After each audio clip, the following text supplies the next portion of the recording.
there's not much you can do in men's desire.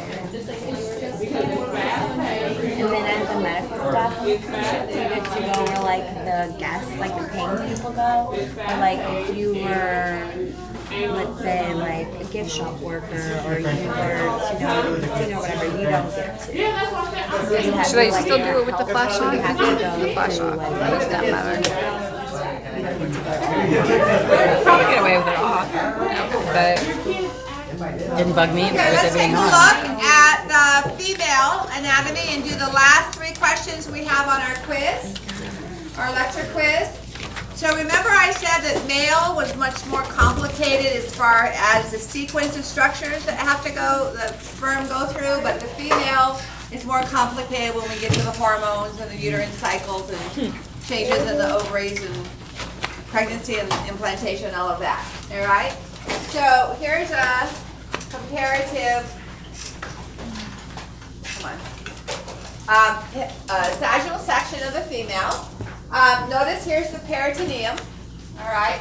So it forms the top of the bladder, goes around about 2/3 of the uterus, but the uterus is still considered like the seminal vesicle in the bladder to be retroperitoneal. Obviously with a pregnancy, that uterus can move up close to the diaphragm and is more intraperitoneal. The oviduct is primarily intraperitoneal, and the ovary just about 1/3 of it. So when the oocytes are released, they're going to be free within the peritoneal cavity. Okay? So let's look at, we're going to follow the oocyte as it leaves the ovary on Wednesday and moves through the oviduct, and then next week we'll talk about more of the implantation and so on. Okay, and it moves into the uterus, through the cervix, into the vagina, and then here are the labia minora and labia majora. So as we talk about those structures, we're going to start now more of the homologous. Remember what homologous meant? Equivalent to. Exactly right, equivalent to. So starting off with the ovaries, they would be equivalent to the testes. So a funny little, sad little, funny little story about the ovaries. So the class I teach at Sac State is equivalent to Bio 430, and we were looking at electron micrographs of different organelles that they had to identify, and so I showed the mitochondria of steroid-producing cells, like the little tubular or cristae. And the question was, so what other organelle do we find with these types of tubular mitochondria? And it's smooth endoplasmic reticulum. And then I asked them to name 2 organs that would have a lot of smooth ER. So this is not a review, I'll just tell you. Smooth ER, if you remember, is detoxification. We find it in the liver, and steroid synthesis. So I'm reviewing with them. So what organs make steroid hormones? Like aldosterone and testosterone and estrogen, lipophase. What organ makes estrogen? The liver? No. Kidneys? No. The vagina? No. Everybody knew the testes made testosterone, but none of them knew where the estrogen came from. So I'm like, what kind of sex ed did you guys have? Obviously it wasn't physiological or anatomical. So then I go out with my son and my daughter-in-law, their first anniversary is today. And I said, you won't believe my students at Bio 25 don't know. And I said, wait a minute, before I say that, and my daughter-in-law is 6 months pregnant, okay? So I say, what organs produce estrogen? Same answers. Liver? Kidney? And I'm going, no! So, ovaries are equivalent, they're homologous to the testes. They produce a little bit of testosterone, primarily estrogen, okay? So we have these plasticized pelvises, and our female, we'll look at these on Wednesday. It looks like this. The uterus has been cut just so you can see inside it, and here's an ovary with the oviduct. So I had this out on a lab exam before I started doing the PowerPoint, and I had the ovary tagged, and 1/3 of my students put testes. It's like, it's in the pelvic cavity. So I'm fighting a battle. It's not a losing battle yet, I don't think, but obviously I've grown up with this stuff, so I think that it's a little bit more second nature than it is. So if I say something that you think everybody knows, that's why I'm saying it. Because not everybody knows, okay? So if we look at the homologous development of the female, What was this structure that the male developed from? The mesonephros. Mesonephros and mesonephric duct. All right, so here's our undifferentiated embryo, and the male is going to lose the paramesonephric and keep the mesonephric. The old names were Mullerian and Wolfian, which you're not going to deal with. Okay, so here we have the remnant of the paramesonephric duct, which is going to develop into the oviduct and fuse to form the uterus and the upper third of the vagina. We don't use the urethra. In the male, the mesonephric duct formed through the prostatic urethra, which you could say was the upper third of the urethra. Okay? So I have a similar video of the clay animation that we saw for the male. So it doesn't take very long to just run through that.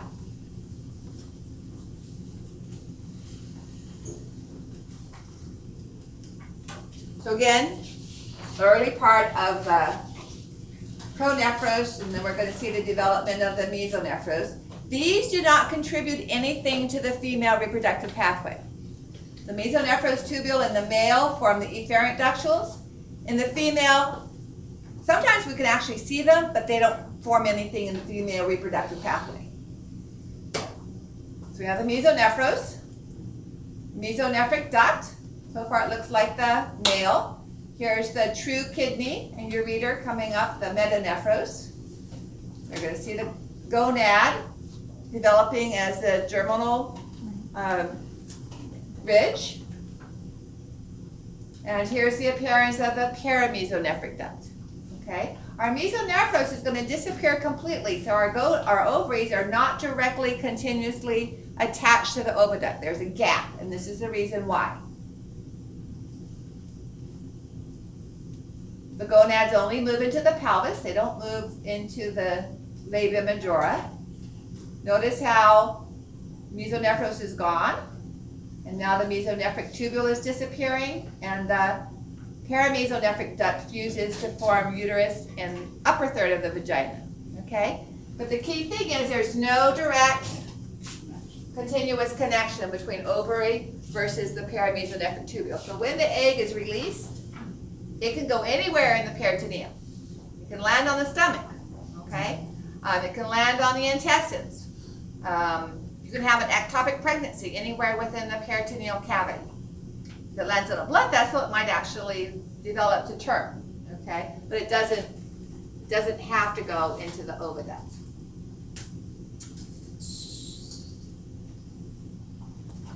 All right, so that's not the one I wanted.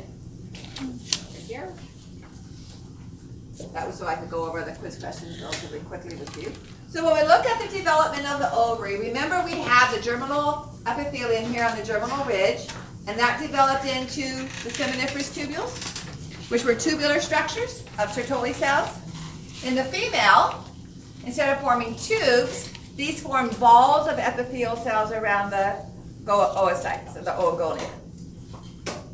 So we have follicular cells instead of Sertoli cells. I think that's my video here that I didn't turn on. There we go. I'm awake. Good. Does that mean I need to sing song my lecture? All right, so the cells that are making the seminiferous tubules are equivalent, are homologous to the ball of cells around the female oocyte. So the cells that make the seminiferous tubule in the male are the what cells? Sertoli cells, okay? The cells that form the ball of cells around the ovary are the follicular cells. So Sertoli cells are equivalent, are homologous to follicular cells, okay? And we'll see that when we look at the hormones that each of them make. So here we have the mesonephric duct, mesonephric tubules, which are going to form the epididymis, efferent ductules and epididymis. Here is the paramesonephric duct for the female. So these are going to disappear, all right? As we go through, notice how we're forming follicular cells, not tubules. The mesonephric duct disappears. The paramesonephric duct does not have a continuous continuity for the oocyte to move. It has to leave the actual organ to enter into the oviduct. All right, and that's because of that form of development. So here we have the oviduct. Here's the ovary. And the ovary is suspended, attached to both the posterior abdominal wall and to the uterus. So to remember what we called that ligament that suspended the testis? The gubernaculum. So in the testis, we had the upper gubernaculum and the lower. And that was attached to the scrotum, right? The upper disappeared, and the lower shortened and shortened to pull the testis down through the inguinal canal into the scrotal wall. All right, so this would be our male. In the female, for the ovary, we also have a upper gubernaculum and a lower gubernaculum. Both of these remain, and you have them in yourself right now if you're a woman. Okay. The upper gubernaculum is going to become the suspensory ligament of the ovary. Remember what becomes what? What develops into what? So the upper gubernaculum develops into the, or is the origin of the suspensory ligament of the ovary. Okay?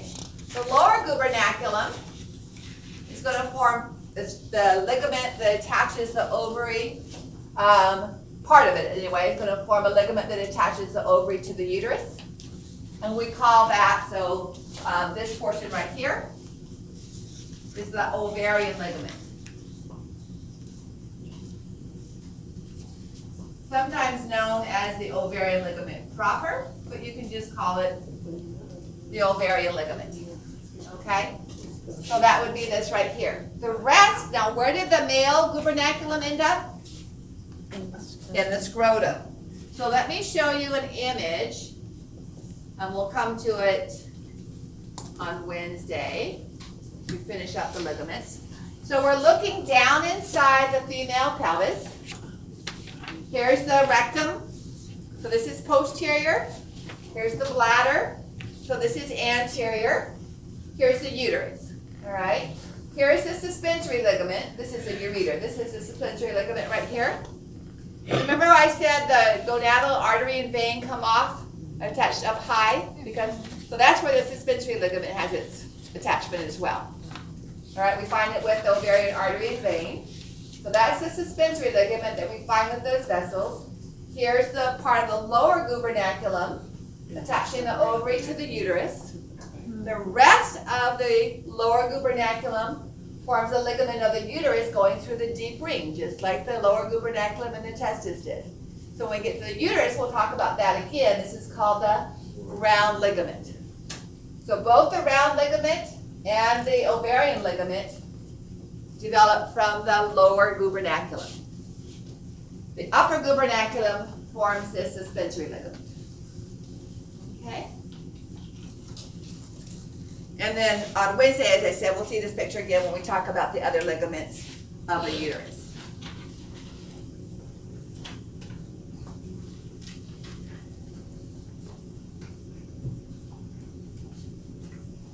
But you can see ovarian ligament, lower gubernaculum, suspensory ligament, always with the blood vessels, okay? The upper gubernaculum. All right, question number 8. Instant feedback here.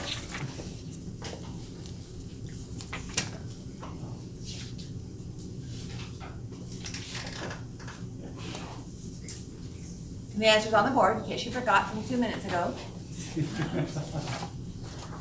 I recognize when it's late at night.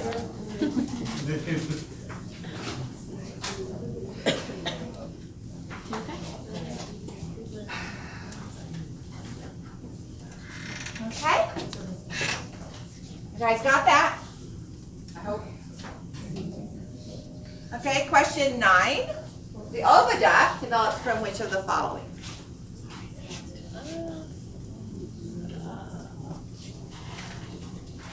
is the oviduct right here.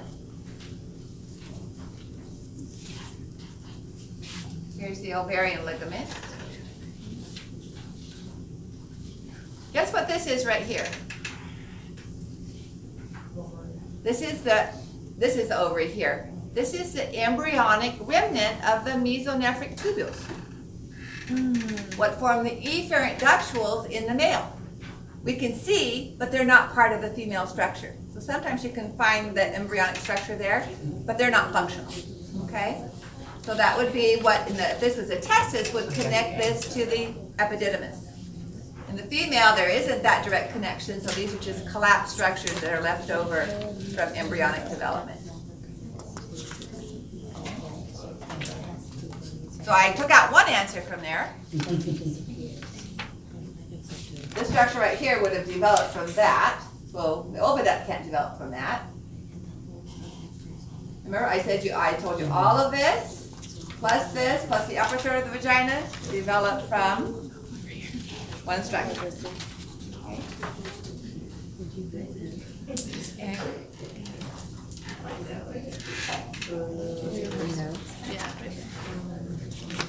Paramesonephric.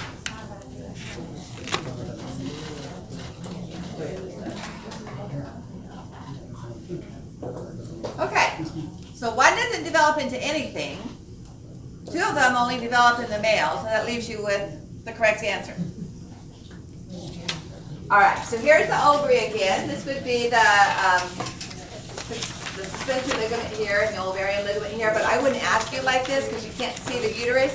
If I ask you the ovarian ligament, you're going to see the uterus it attaches to, okay? Although you can see the blood vessels here. Notice the difference in what the inside of the ovary looks like compared to the outside, the inside of the testis. That's because our oocyte is surrounded by a ball of cells, whereas the spermatocytes are surrounded by the tubes of cells. So on Wednesday, maybe Monday more, we'll look at the development. So this is actually just to explain. All of the oocytes are found in the outer cortex of the ovary. We just have blood supply here in the medulla. So as this develops and gets more and more mature, it does not move through the ovary. This is an artistic license to put them all in the same ovary, okay?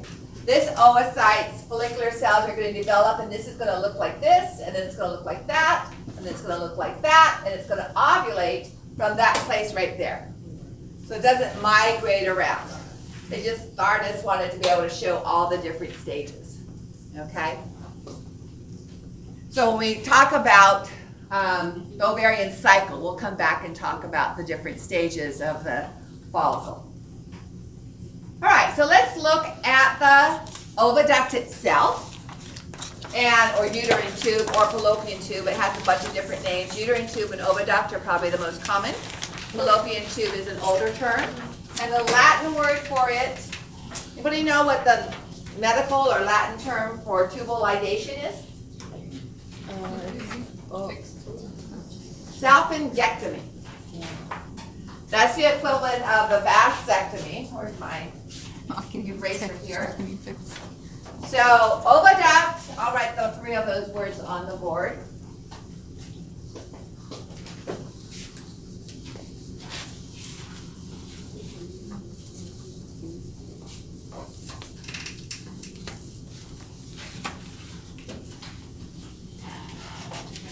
Oviduct is what I usually call it, but also recognize the terms uterine tube, because it's technically not part of the uterus though. Salpinx, and that's where we get the term for a tubal ligation, which is a cutting. Ectomy means to cut, so that's the fancy word for a tubal ligation, which is a homologous procedure for a vasectomy. All right? So it is going to be separate entirely from the ovary, although it will move close to the ovary at ovulation. And it has almost like sea anemone. extensions that move, and the ovaries often alternate which ovary is going to release the oocyte, and on the side that it's released, it will move closer to that side. So hormones are released at different concentrations, so most of the sperm will go to that side through the oviduct, depending on which ovary is releasing. So we have the fimbria, and these are really not any mechanized structure, but they kind of float and swim. Not swim really, but float and move with the movement of the body. And that increases by moving closer to the ovary. That increases the chance of the oocyte actually going into the oviduct. Okay? Then we have a kind of trumpet-like region known as the infundibulum, which to me is totally confusing because infundibulum means stop, and ambulum means a dilated area, and those terms are reversed here. So the dilated area is called the infundibulum of the oviduct, all right? And then most of the oviduct is actually the ampulla. And for a successful pregnancy, this is where the secondary oocyte needs to be fertilized, okay? So this is where fertilization occurs. If fertilization occurs earlier, then it's going to be ready for implantation before it gets to the uterus. And you can have an ectopic pregnancy in the oviduct, which can't get big enough for the embryo or the fetus to develop, so it usually causes rupture and intense pain if it gets that far along, okay? Then the ampulla actually passes through the wall of the uterus.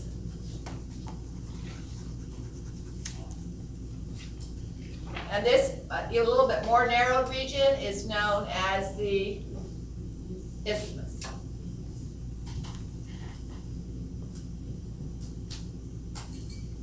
So the oviduct has these 4 regions, all right? So, you guys remember the proximal distal terminology? So if I say the oocyte is here,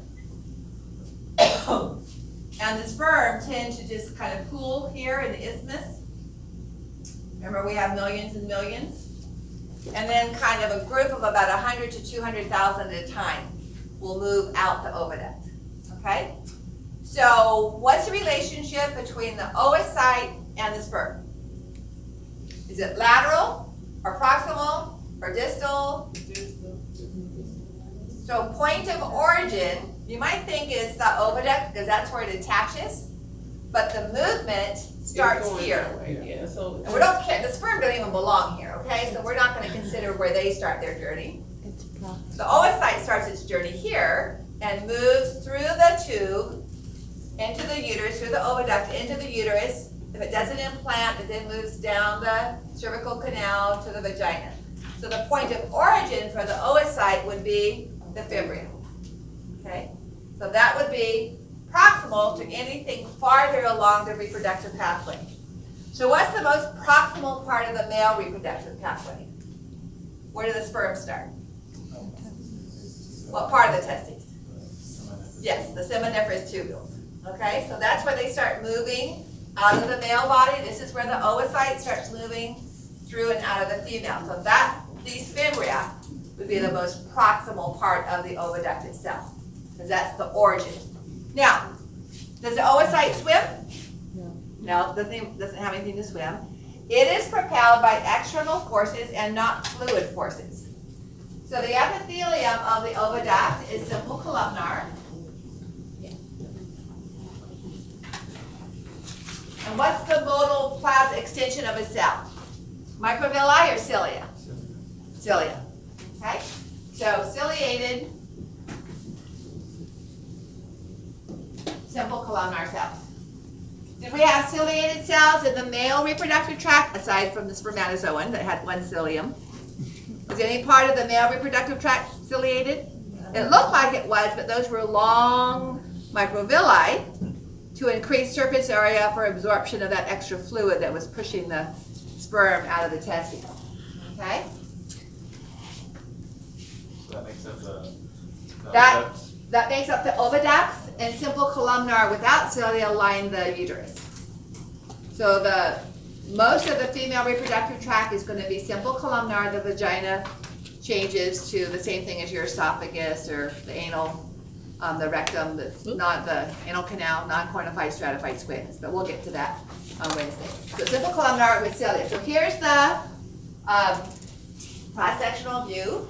Remember what organ I said it could be confused with? Seminal vesicle. But notice here, I can get out of almost all of these little spaces, these mazes, whereas in the seminal vesicle, they were closed in. Okay?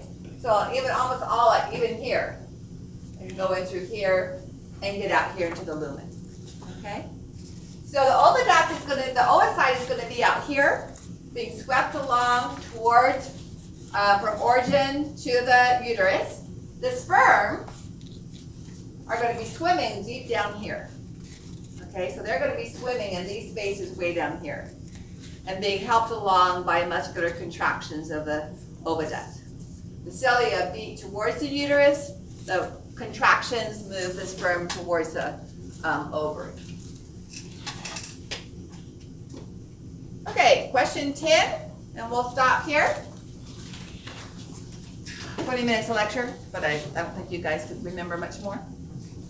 So, which of the following components of the oviduct is most proximal, closest to the point of origin?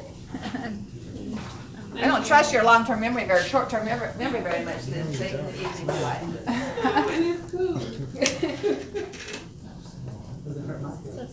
it. This isn't over. Quick, what's that? Okay, so we'll stop there. We'll pick up the structures of the uterus on Wednesday. So go ahead and turn in your quiz sheets, and then I'll go over the answers really fast. I put them in a separate file so I don't have to go through all the other slides. We just call it test 2. Yeah.